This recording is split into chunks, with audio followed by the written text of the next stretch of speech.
Pastor Apollo Kibuloy, kabilang daw dyan, mga minor de edad. May mga lumapit po sa PNP na nagsabi po na sila ay nabiktima rin po ni Pastor Kibuloy. We are now in the process of...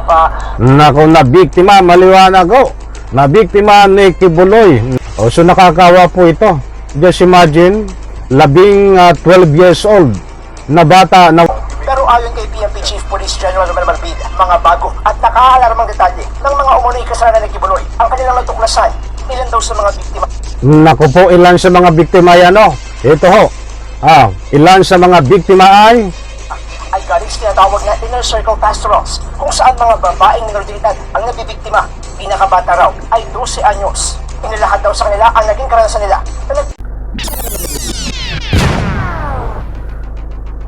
Alright, welcome back to my YouTube channel. I'm on this vlog. Nako, napakarami ho nito. Minor de edad na napakarami na biktima ng karumal-dumal na kamunduhan na di umano panggagahasa ni Kibuloy lumantad. Nako po, alam niyo mga kaibigan, pinakabata na biniktima ni Kibuloy ay 12 years old. Ba't ito ay lahat ay minor de edad according sa PNP. Matagal na hong ginagamit di umano ito ni Kibuloy, ba't naglakas loob na lumantad sapagkat hindi na raw di umano matiis nitong mga biktima ang kamunduhan karumal-dumal na kawalang hiyaan sa mga ginagawa sa kanila ni Kibuloy. Naku po, wag po kayong alis mga mahal kong taga-subaybay. Ihatid ko po sa inyo ang latest update dito at bibigyan po natin ng kaunting komentaryo paglilinaw. Nakakaawa ho ang sinapit ng mga minor de edad nito. Nako ho, talagang pasintabi ho sa mga minor de edad na nanonood dito sa aking maliit na YouTube channel. Medyo masilan po na mga pananalita ang matutunghayan nyo at papanood dahil dito sa kamunduhan na hindi magandang gawain na di umano panggagahasa sa maraming minor de edad nitong si Kibuloy. Nako, ay ilang araw na ito sa kulungan. Nakailang tulog na ito sa kulungan. At sana ho ay hanggang electric fan lang dyan sa kulungan. Walang aircon. Nang pawisan ho ito ng malapot. Nang pawisan ng nagbabala-balatong nagbibilog-bilogan na mga pawis. Para naman maranasan niya itong buhay ng nakukulong bilang ika nga po'y proseso dito sa Nobel recommendation na human trafficking, human qualified trafficking. Nako po, eto at ibabahagi ko po sa inyo itong napakaraming biktima na kusang lumapit ho dito ho sa kapulisan upang magbigay ng testimonya na kamunduhan karumal-dumal na di umano ginagawa sa kanila nitong si Kibuloy. Nako po, neto. Nagsumbong sa PNP ang ilan pang biktima umano ni Pastor Apollo Kibuloy. May hawak daw sila mga bago at nakaalarmang detalye sa mga pang-aabuso ng pastor. Nasa frontline ng balitang yan.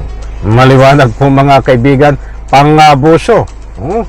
Naku ho, ay napakaraming minor de edad nito na nakakaawa. Si Brian Castillo. Sa kasagsagan ng mahigit 2 linggong operasyon ng mga pulis sa loob ng compound ng Kingdom of Jesus Christ sa Davao City, may ilan daw na naglakas loob na magsumbong sa mga pulis. Sa umunoy pasalamat po tayo dahil mayroong kapulisan na nandiyan nakasagsagan ho ng operasyon ay naglakas loob ito na magsumbong. Nako po, silang pang-abuso mula kay Pastor Apollo Kibuloy, kabilang daw dyan, mga minor de edad. May mga lumapit po sa PNP na nagsabi po na sila ay nabiktima rin po ni Pastor Kibuloy. We are now in the process of... Nako, nabiktima, maliwanag ho. Nabiktima ni Kibuloy. Nako, alam niyo, dapat kasuhan din dito yung nandiyan na babae Yung ano ba yun, yung matapang na nagtatapang-tapangan na babae. Talagang kasi sila ang executive ba dyan? Ano? Executive administrator ba? Correct niyo po ako nagkakamali. Nagtatapang-tapangan yun dinadamay lahat ng ika nga po nagsasalita. Diyan po sa membro ng mga KOGC na nandiyan, kung sino po ang sangkot dito, dapat kasuhan. Coordinating with the SWDs because accordingly, some of the parents of those abused children were the ones who approached our police officer there. At ngayon nga po, we are now in the process of documenting those Tama lang ho. Ito po si Colonel Pardo ang nagsasalita na inaayos na ang dokumento para maisampa na naman no ito. Additional Diyan no sa korte. Tumanggi muna ang PNP ng detalye kung ilan at ano eksakto ang kanilang reklamo. Pero ayon kay PNP Chief Police General Romel Marbil, mga bago at nakaalarmang detalye ng mga umunoy kasalanan ni Kibuloy ang kanilang natuklasan. Ilan daw sa mga biktima?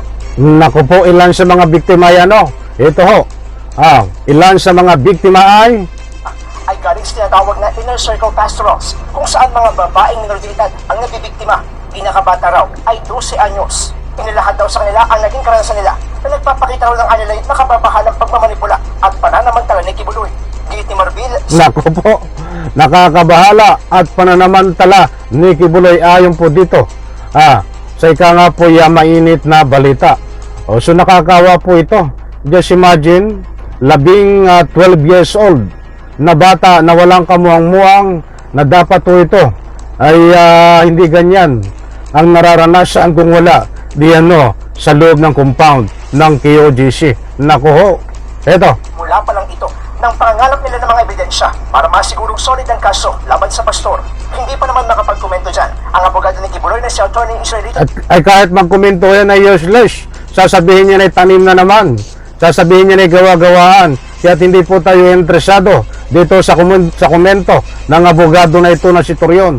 Ay walang kakwenta-kwenta ang komento niya lahat yan ay ito ang nagka-character assassination.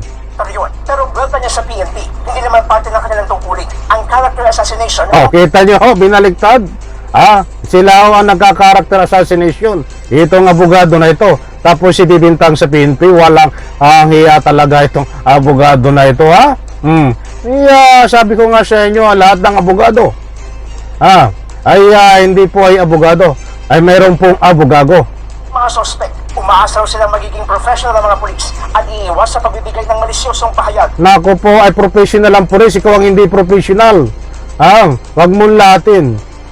Wag mong lahatin, Atty. Torion. Dito sa sinasabi mo na umaasa sila na professional ang mga pulis, dapat maging professional. Galit ka lang sa pulis, galit ka lang kay Tore dahil nahuli ni Tore ang iyong amo na si Kibuloy. Nako ho. Habang inihahanda ang mga posibleng dagdag na asunto laban kina Kibuloy, puspusan ang preparasyon ng PNP para sa gaganaping arraignment sa Biyernes. Inaasahan kasing ilalabas ng crime si Kibuloy para personal na iharap sa korte. Ayan na, sana paglabas ni Kibuloy para iharap sa korte ay hindi parang Abu Sayyaf. Ano ba ito nag-Abu Sayyaf? Dahil may tabo sa mukha sana ito, hiling po lang natin na kapag nilabas sa korte at binasahan ng sakdal, ay sana po ay naka-open ang mukha para naman na makita ang kapugian ni Kibuloy at iba pa niya ang kasama. Ay parang Abu Sayyaf to may tabo na mukha. May ano dito? Ano ba ito siyang masusunod? Nako, Naresolve na ang conflict sa schedule para sa arraignment ng mga regional trial court ng Quezon City at Pasig City. Pareho kasi itong nakatakda sa Biyernes. Nako, yan ang sinasabi ko maraming kababalaghang pang natutuklasan dito kay Kibuloy. Na darating po ang panahon habang siya ay nakakulong diyan ay hindi po ito sasala. Baka lang may madagdagan pa na lumabas na anumang biktima pa nito si Kibuloy dahil naglalakas loob na po sila na lumabas dahil wala na po ang takot dahil ito po ay hindi sila makapagsalita noon, hindi sila makalantad noon sapagkat sa dala po ng takot sa impluensya nitong si Kibuloy. Ngayon no, ay nakakulong na. Kaya samantalahin nyo po, samantalahin nyo po na legal na lumantad kayo mga biktima ni Kibuloy at nang sa ganon, kung kayo ay naging biktima nito, ay mabigyan kayo ng anumang hustisya. Nako po, tama po ba? Nasa na itong ibang ano natin? Sandali lang po. Ito pa. Na kasong qualified human trafficking sa Pasig RTC. Ipinag-utos ng korte na kailangan personal silang umarap doon. Pero dahil sa isyu ng seguridad, pinag-uusapan na ngayon ng PNP at ng legal counsel ng mga akusado kung hihilingin sa korte na gawing online na lang ang arraignment. Alauna ng hapon naman, haharap sa arraignment ng QCRTC sila Kibuloy para sa kasong sexual at child abuse. Pero sa pamamagitan Ayan na, basta humarap ka Kibuloy, huwag nakatabo ng mukha. Sabi mo, wala kang kasalanan. So ipagtanggol mo ang iyong sarili na hindi nagtatago ka eh. Bakit ka nagtatago? lang ng video conferencing. Samantala, inaayos na ng Senado ang pagharap ni Kibuloy sa kanilang pagdinig. Susulat na ako sa nauukol na korte para masigurong andito rin siya bilang pagsunod din sa standing warrant ng Senado.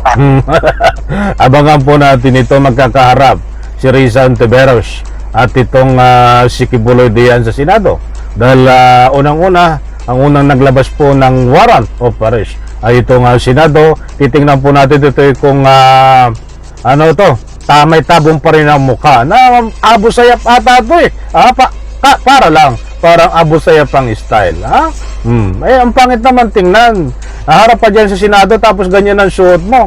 May tabo ng mukha, nakapulupot ng kung anong uri ng damit. Naku po Kibuloy, hindi dapat ikaw ang masunod. Sa kanya. Marami kami itatanong kay Apollo Kibuloy kung bakit talaga niya ginawa ang lahat ng ito. Nagbabalita mula sa frontline. Naku ho, maraming itatanong kay Kibuloy. Unang-una kung bakit niya, sabi nga nito si Risa Ontiveros, bakit niya ginawa itong ikangay di umano na napakarami niyang minaltrato, binulis siya, may ginahasa di umano. Mga mahal kong taga-subaybay. But ito, ang latest update, nakakaawa itong mga minor de edad na pinakabata ho ay 12 years old ang panibagong biktima na ipapail na kaso ho ng kapulisan according ho dito sa tagapagsalita ng PNP na si Colonel Fajardo. Matagal na di umano ito gustong magreklamo kaya lang ho ay walang lakas na loob na ika nga po'y lumantad dahil sa dala ng takot ho, dahil sa napakalaking impluensya nitong si Kibuloy. Dapat ho makasuhan dito. Bago tayo magtapos, dapat makasuhan din ho dito. Nasangkot, conspiracy, itong mga pamunuan ng KOGC. Dahil sila mismo ang nagpapatakbo diyan. Alam nila ang galawan kung anong mayroon diyan sa loob ng KOGC. Ba't ito ay tinolerate ho nila? Itong ika nga po yung mga minor de edad na biktima di umano ni Kibuloy ng karumal-dumal na isang uri. Mayroong ginahasa, minaltrato, minulis siya. Muli kong inuulit, lahat sila ay minor de edad at 12 years old yung pinakabata. Okay, alright. Bibigyan ko po muli kayo ng latest update dito tungkol sa kaso ni Kibuloy, kung ano pa man ng latest update at abangan po natin ito. Itong